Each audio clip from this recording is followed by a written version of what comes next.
안녕하세요. 경지도사를 연구하는 경지도사입니다. 이번 시간에는 통계 분석 32번째 시간 로지스틱 회귀 분석에 대해서 살펴보겠습니다. 이 로지스틱 회귀 분석은요, 상당히 많이 사용되는 분석이고요. 그리고 마케팅 조사론이라고 하는 그런 교재에 분명히 나와 있는 뭡니까? 이 분석입니다.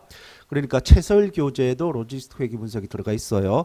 그 다음에 이학식 교재에도 들어가 있습니다. 그리고 SPSS 교재에도 들어가 있고요. 이군희 교재에도 이거 들어가 있습니다. 말씀드렸듯이 이거 상당히 많이 사용되는 일반 연구 논문뿐만 아니라 각종 연구 보고서에서도 이 로지스틱 회귀 분석은 상당히 많이 사용이 됩니다. 자, 보통 우리가 분류 모형 또는 생존 분석이라고 얘기를 합니다. 두 모집단 특성 차이를 파악하여 연구 대상의 특성이 어느 모집단에 더 가까운지를 파악하는 분석이다. 그래서 로집 분석이 대표적이고 또 판별 분석도 있어요. 그리고 회귀 모형 중에 이제 콕스 회귀 모형도 있습니다. 그 다음에 신경만 모형, 의사결정 모형 이런 여러 가지 분석 방법들이 있는데 그 중에서 우리는 요 로집 분석하고 판별 분석 이 두 개는 살펴볼 겁니다. 왜냐하면 이 마케팅 조사론이라고 하는 교재에 로집 분석하고 판별 분석은 들어가 있거든요. 기타 뭐 콕스 회귀 모형이라든가 이런 것들은 없습니다. 마케팅 조사론이라고 하는 교재에. 따라서 이거는 일단은 제낄 거고요. 이 두 개는 꼭 살펴볼 겁니다. 예를 들어서 예를 들어서 일주일 후에 이 환자 죽을 거냐 살 거냐, 이 약이 일주일 동안 계속 지속이 될 거냐 말 거냐, 1년 후에 이 기업 살아있을 거냐 죽을 거냐, 3년 후에 특허가 살아있을 거냐 죽을 거냐, 어떤 소비자가 이 제품을 살 거냐 말 거냐, 시장 점유율이 앞으로 어떻게 될 것이냐.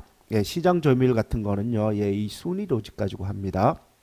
그러니까 죽느냐 사느냐, 지속되느냐 안 되느냐, 죽느냐 사느냐, 죽느냐 사느냐 이런 거죠. 사느냐 마느냐 이거죠. 이러니까 이항 로짓이에요.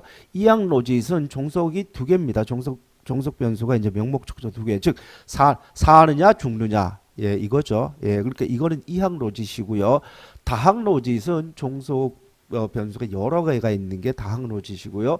그 다음에 순위 로짓은 종속이 서열로 되는 게 순위 로짓입니다. 이 두 개는 되게 복잡해요. 그나마 간단한 게 여기 이항 로짓이 그나마 간단하기 때문에 아마 대부분의 마케팅 조사론이라고 하는 그런 교재에 나와 있는 모든 로지스틱 회귀 분석은 다 이 이항 로짓으로 되어 있을 겁니다. 자, 그러면 이항 로짓의 원리에 대해서 간략하게 설명을 드릴 텐데요. 참고로 이 원리 자체를 물어보는 그런 문제는 나오지는 않을 거예요. 설령 문제가 나온다라고 하면은 그 결과 해석한 걸 보고 그걸 해석을 해라 이런 식의 문제가 나오지, 이 원리를 써라라는, 이거 수학이거든요. 이 원리를 써라라는 문제는 안 나올 겁니다. 그러니까 이해가 되시면은 이해를 하시고요. 이해가 안 되면 그냥 스킵하셔도 됩니다. 자, 먼저 요 오즈 함수라는 게 이제 p 나누기 1 마이너스 p다 이제 이렇게 되어 있는데, 여기 이 p 1 마이너스 이게 뭘 의미합니까? p라는 게 뭐예요? 어떤 사건이 일어날 확률이죠. 어떤 사건이 일어날 확률을 p라고 하면은 그 사건이 일어나지 않을 확률은 1 마이너스 p가 되는 거죠. 때문에 사건이 일어나지 않을 확률분의 사건이 일어날 확률. 자, 이거는 결국은 어떤 확률값을 의미합니다.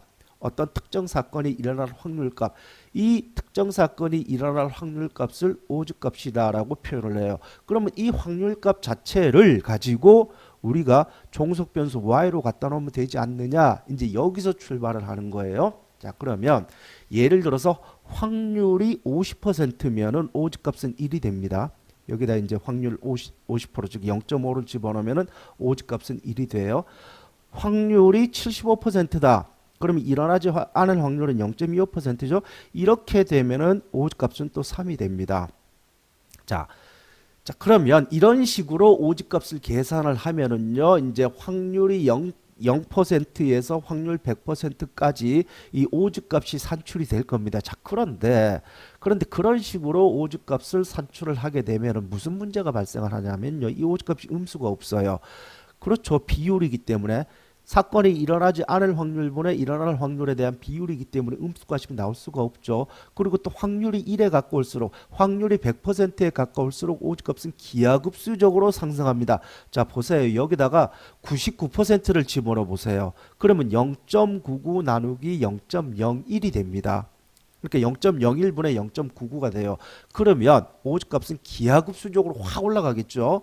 예, 따라서 그러면 이거를 좀 보정을 해야 되겠다. 그러면 어떤 식으로 보정을 하느냐? 이 오즈값의 자연로그를 취하면 어떻게 될까? 예, 이 얘기입니다. 따라서 만약에 오즈값이 0에서 1이다. 오즈값이 0에서 1이다라는 얘기는 무슨 얘기예요?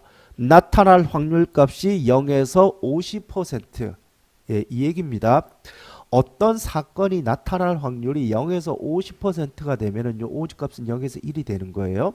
예, 이렇게 되면은 오즈값이 0에서 1일 때 오즈에다가 자연로그를 씌우게 되면은 그 값은 마이너스 무한대에서 0 값이 됩니다. 자, 다시 말씀을 드리면 어떤 사건이 일어날 확률이 0에서 50%다라고 하면 오즈값은 0에서 1이 되고 요 오즈값이 0에서 1이 될 때 요 구간에 나타날 수 있는 y값은 마이너스 무한대에서 0까지의 값이 나타나게 돼요. 즉 이러한 함수가 그려지게 됩니다. 그리고 50에서 100% 확률값이 50에서 100%다 라고 하면 오즈값은 1에서 무한대가 됩니다. 예, 그렇죠. 예, 1에서 무한대가 돼요. 예, 그러니까 오즈값이 1이다는 얘기는 50% 확률이고요. 오즈값이 99.999%다라고 해보세요. 확률이. 그럼 무한대로 갑니다. 오즈값은. 이렇게 오즈값이 1에서 무한대일 때 이때 여기다가 자연로그를 취하게 되면은 이게 0에서 플러스 무한대, 즉 오즈값이 확률값이 50에서 100%로 가게 되면은 이때 여기다 자연로그를 취하게 되면은 0에서 무한대 플러스 무한대로 가게 됩니다. 이거는 또 마이너스 무한대로 가게 되고, 자 이러면 어떤 확률값의 변화에 따라 가지고 종속 변수 값이 이렇게 자연수로 나타나게 되겠죠. 자, 이해가 되셨습니까? 자, 그렇다면 결국 보세요. 오즈 값에다가 자연로그를 취한 그 값을, 예, 이게 뭐예요? 이게 회귀식이죠. 회귀 모형이죠. 회귀 모형의, 예, 요 y 값으로 대체를 하는 겁니다. 즉 요게 아까 1-p분의 p가 요게 오즈 값이라고 그랬죠. 요 오즈 값에다가 자연로그를 취한 요 값을, 예, 회귀 모형으로 대체를 하는 거예요. 아시겠죠? 그러면 요 확률 값은 exponential의 알파 플러스 베타의 x 이렇게 됩니다. 요 확률, 따라서 요 확률 요게 오즈 값이죠? 예, 오즈 값을 y로 놓으면은 y는 이런 식으로 간단하게 표현이 되는 것이고요.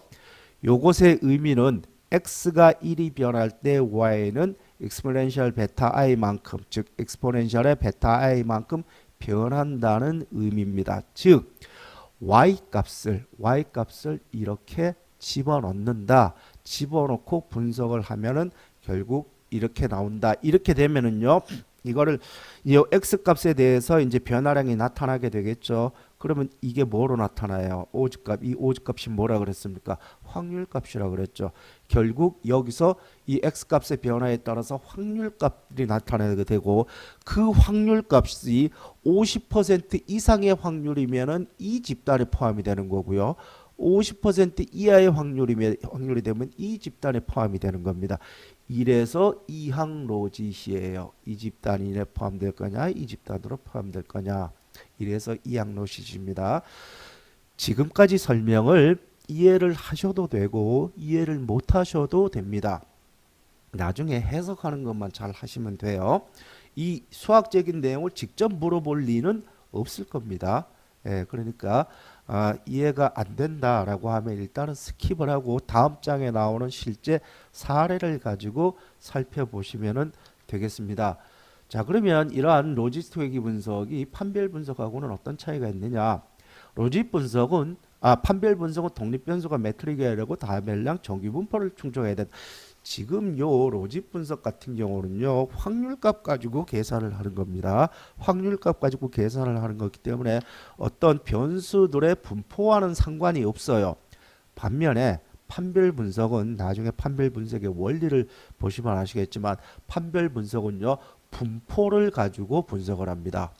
예, 분포를 가지고 판별 함수를 찾아내는 거예요. 그러니까 그 분포가 당연히 정규 분포로 나와야지, 예, 판별 함수를 찾아낼 수가 있는 거거든요.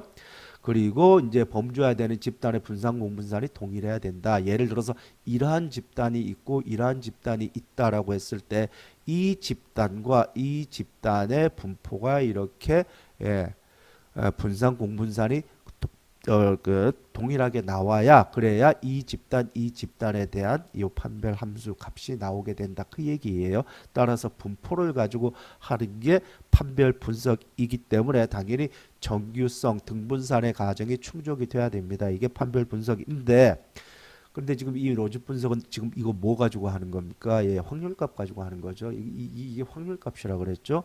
이 확률값 가지고 분석을 하는 거기 때문에 그런 분포에 대한 가정이 전혀 필요가 없습니다.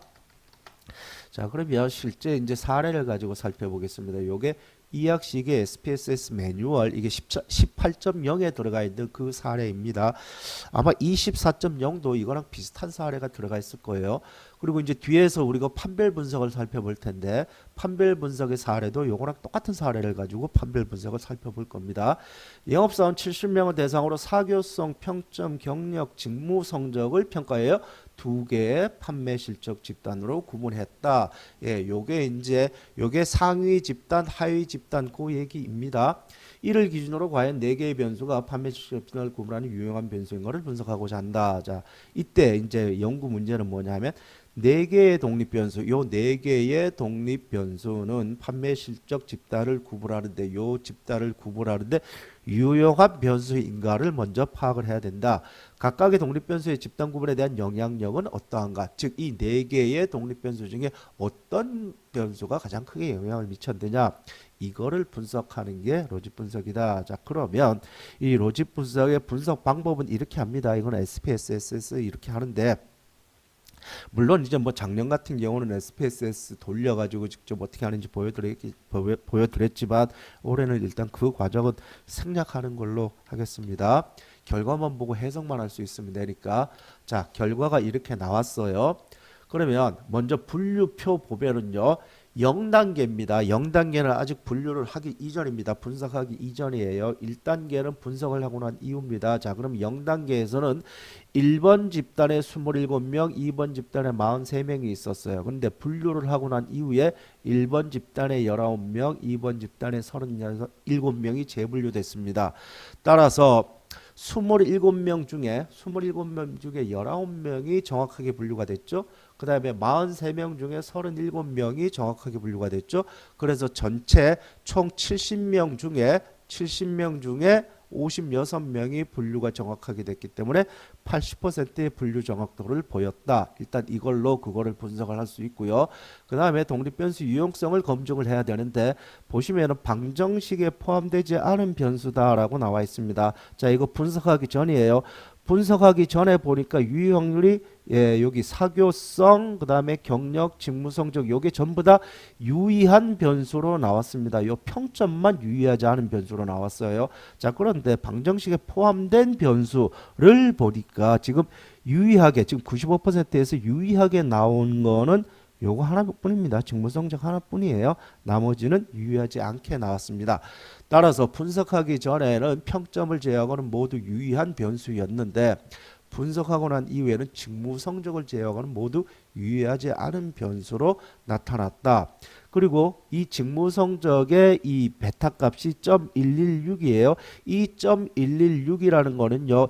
익스포넨셜 0.116을 얘기합니다. 즉 익스포넨셜의 0.116을 얘기하는 거예요. 자, 요거 계산하면은 요 익스포넨셜이 2.718인가 그렇습니다. 2.718에 0.116승이 되는 거예요. 요거 계산기로 계산하면은 1.124가 나옵니다. 요 1.124가 요거예요. 익스포넨셜 베타 값 요게 1.124 즉 직무 성적이 1 증가할 때 집단 2의 소속 플러스이기 때문에 집단입니다. 집단 2의 소속될 확률이 1.124만큼 증가한다. 그 얘기가 되는 거예요. 이게 만약에 여기 지금 마이너스가 됐다라고 하면 집단 1, 집단 2가 아니라 집단 1에 소속될 확률이 이렇게 올라가는 거고요. 이거 플러스이기 때문에 집단 2, 즉 마이너스라고 하면 이렇게 소속되는 거고요. 플러스라고 하면 이렇게 소속되는 겁니다. 자, 로지스틱 회계 분석에 의한 소속 집단을 예측을 한다. 자, 요 얘기는 무슨 얘기냐 하면, 자, 여기서 이제 이거를 가지고 로지스틱 회계식을 도출을 해야 됩니다. 따라서 회계식은 이렇게 도출이 됐어요. 보시면 예, 상수항이 마이너스 10.512죠. 그리고 0.057x1 마이너스 0.653 평점, 그 다음에 플러스 0.266 경력, 그 다음에 플러스 0.116 직무성적, 이런 식으로 회계식이 도출이 됐습니다. 이게 뭐예요? 예, 요게 예, 오직값이라는 거죠. 따라서 이거 첫 번째 1번의 표본이 1번 표본의 요 값이 요겁니다. 23, 2.28, 3, 57. 그리고 2번 표본의 값이 이거예요. 1번 표본은 집단 1에 소속이 되어 있고 2번 표본은 집단 2에 소속이 됐습니다. 자, 그러면 이게 진짜로 이렇게 소속이 되는지 살펴볼게요. 1번 표본은 23, 2.28, 3, 57 요걸 집어넣었어요. 요걸 집어넣어서 계산을 했더니 0.0376이 나왔습니다. 요게 오조 함수로 나타났어요. 그럼 요거를 P로 바꾸면은 계산이 P는 예, 확률값은 0.0363 예, 이렇게 나와요. 그리고 똑같은 방법으로 했을 때 이제 2번 표본의 예, P 값은 예, 0.9342고 나왔습니다. 따라서 2번 표본은 2번 집단에 소속될 거고 1번 표본은 1번 집단에 소속이 되겠죠. 1번은 집단 1, 2번은 집단 2. 아까 1번 표본은 집단 1이었고 2번 표본은 집단 2였습니다. 아까 예, 이런 식으로 새로운 표본이 어디 집단에 소속될 건지를 예측을 할 수가 있습니다. 요 로짓 회계식에 의해 가지고. 자, 그러면 지금 이제 그 이학식의 SPSS에 들어간 그 사례를 가지고 일단 살펴봤고요. 연습 문제 하나 더 풀어보겠습니다. 참고로요, 연습 문제는요, 최서일 교재에 나와 있는 그 연습 문제를 제가 이런 식으로 계산식으로 바꿔서 이렇게 문제를 만들어낸 겁니다. 그 최서일 교재 보면 이와 유사한 식의 문제가 들어가 있어요. 소비자가 휴대폰을 구매하는 데 있어가지고 디자인, 성능, 가격의 선호 상태에 따라서 삼성을 선택했는지 애플을 선택했는지를 조사해 다음에 결과를 얻었다. 이를 기준으로 과연 세 개의 변수가 휴대폰 선택을 결정하는 유용한 변수인가를 분석하고자 한다. 그래서 결과표를 이렇게 제시했어요. 회계식을 도출해라, 독립변수 유용성을 검증해라, 분류정도를 산출해라. 그리고 소비자 두 백의 속성 선호가 이렇게 나타났을 때 이들은 어떤 제품을 선택한지를 예측을 해라. 이겁니다. 먼저 회계식은 이거 보고 도출을 하면 됩니다. 그래서 회계식은 이렇게 도출이 됐어요. 그리고 두 번째가 독립변수 유용성을 검증하는죠. 독립변수 유용성은 요 유효확률 요거 보고 검증하면 됩니다. 그러니까 성능을 제외하고 디자인, 가격은 모두 유의미하다. 예, 성능을 제외하고 모두 유의미한 변수로 확인이 됐습니다.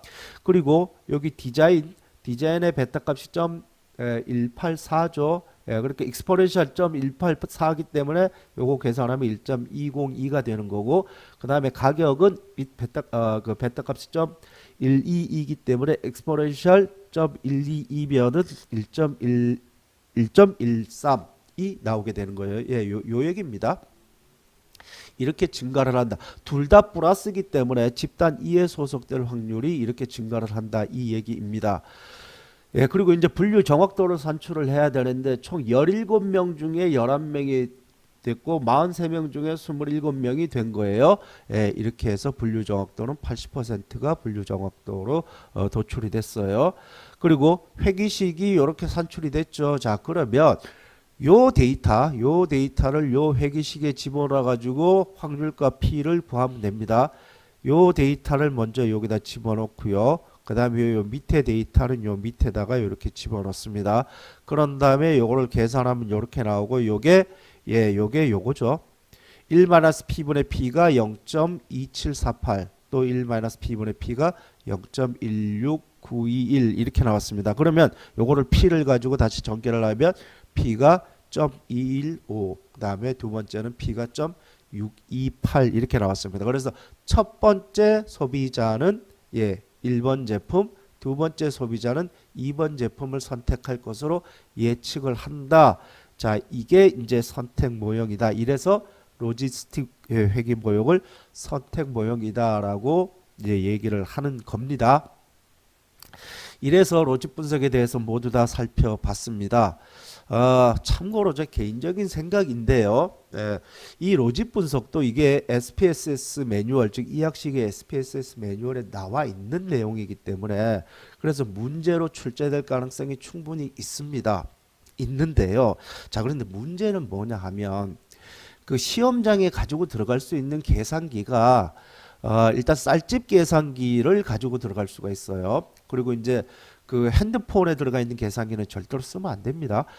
그리고 이제 뭐 재무용 계산기라든가 공학용 계산기는 당연히 가지고 들어갈 수가 있는데요. 근데 리셋하라고 그럽니다. 때문에 쌀집 계산기가 가장 안전하게 갖고 들어갈 수 있는 그런 계산기인데요. 근데 쌀집 계산기 가지고 이거 계산 못 합니다. 예, 쌀집 계산기에는 요 기능이 없어요. 예, 꺽쇠 기능. 요게 이제 예를 들어서 요거 계산을 하려면은 요 이 값이 2.718이거든요. 그러니까 2.718에 0.184승 요거를 계산을 하려면 요게 있어야 돼요. 요 꺽쇠. 근데 이게 휴대폰 계산기에는 요게 있는데 일반 쌀집 계산기에는 이게 없다 그럽니다. 예, 이게 없대요. 그러면 이거 계산 못 한다는 얘기입니다. 그럼 계산을 못 한다. 예, 계산 못 하는 거를 문제로 내기는 어렵겠죠. 그래서 이게 문제가 난다라고 하면은 휴대폰에 그 휴대폰 안에 있는 계산기는 이거 있습니다. 그런데 휴대폰 가지고는 계산을 할 수 있는데 쌀집 계산기로는 이게 계산이 불가능하기 때문에 그래서 휴대폰을 써서 계산을 해라 그럴 수도 없을 것이고 때문에 결론은 뭐냐? 문제 나기가 쉽지가 않다 그 얘기입니다. 네, 아시겠죠? 그래서 아마 요게 문제가 나기는 쉽지가 않을 테니까 그래도 모릅니다. 세상 일이라는 게 모르기 때문에 그리고 이게 이 로지스틱 회계 분석은요, 예, 모든 교재에 다 나와 있습니다. 최설 교재도 나와 있고 이학식 교재도 있어요. 안과 교재도 있을 겁니다. 그리고 이학식의 SPSS 매뉴얼에도 이게 있어요. 그렇기 때문에 일단 문제 나올 가능성은 말씀드렸듯이 이 계산기 쌀집 계산기로 이 계산을 못하기 때문에 조금 나올 가능성이 희박하다고 해도 마케팅 조사론이라고 하는 교재 그리고 SPSS 매뉴얼이라는 교재에 나와 있는 내용이기 때문에 제끼면은 좀 곤란할 수 있다라고 생각이 됩니다. 그러니까 제끼지 마시고 꼭 연습은 꼭 해 두시기를 바라겠습니다. 어떤 식으로 또 뭐 계산 가능하도록 물어볼 수도 있는 내용이니까요. 아시겠죠? 그래서 로직 분석도 어쨌든 로직 분석은 상당히 많이 사용하는 분석입니다. 아마 분류 모형에서 가장 많이 사용하는 게 로직 분석일 거예요. 그러니까 꼭 준비를 해 두시기를 바라겠습니다. 이상으로 우리가 지금 여러 가지 회계 분석에 대해서 다 살펴봤습니다. 단순회계 분석, 다중회계 분석, 덤회계 분석, 조절회계 분석, 매개회계 분석, 로지스틱 회계 분석. 지금 살펴보지 않은 거는 콕스회계 분석만 살펴보지 않고요. 나머지는 다 살펴봤습니다. 콕스회계 분석은 교재에 없으니까 안 살펴본 거예요. 그리고 콕스회계 분석도 생전 분석이기 때문에 로직 분석하고 유사합니다. 그 목적 자체가. 그러니까 나오지도 않은 거를 뭐 굳이 또 비슷한 분석이 있는데 굳이 설명드릴 필요는 없을 것 같아가지고 일단 그거는 제꼈습니다. 이렇게 해서 회계 분석에 대해서 다 살펴봤고요. 자, 다음 시간부터는 이제 고급 통계다라고 불리는 요인 분석, 판별 분석 이런 거에 대해서 또 살펴보도록 하겠습니다. 시청하시느라고 고생하셨습니다.